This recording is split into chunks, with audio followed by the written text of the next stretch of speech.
زمانے کی قسم کا یہ زمانے کی قسم، چونکہ انسان کا سارا تعلق زمانے سے ہے، انسان کا سارا تعلق زمانے سے ہے۔ ایک زمانہ ہوتا ہے، جیسے میں نے شروع میں کہا کہ اس کا کوئی تذکرہ نہیں ہوتا، ایک زمانہ ہوتا ہے کہ یہ ایک گندا قطرہ ہوتا ہے، ایک زمانہ ہوتا ہے کہ یہ جمع ہوا خون بنتا ہے،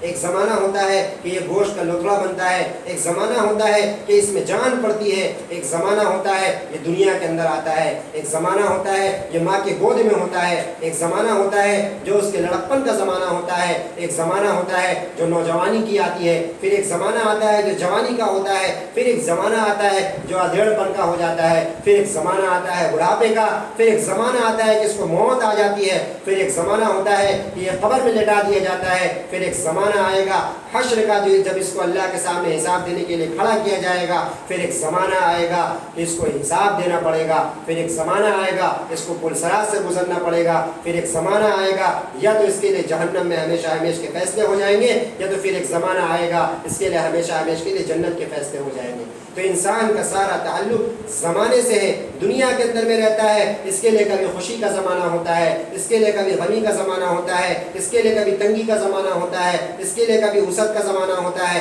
اس کے لیے کبھی ثروت کا زمانہ ہوتا ہے، اس کے لیے کبھی کامیابی کا زمانہ ہوتا ہے، اس کے لیے کبھی ناکامی کا زمانہ ہوتا ہے، اس کے لیے کبھی گرمی کا زمانہ ہوتا ہے، اس کے لیے کبھی سردی کا زمانہ ہوتا ہے، اس کے لیے کبھی برسات کا زمانہ ہوتا ہے۔ تو ہر ایک چیز کا تعلق زمانے سے ہے، تو اللہ پاک نے زمانے کی قسم کھائی، والعصر،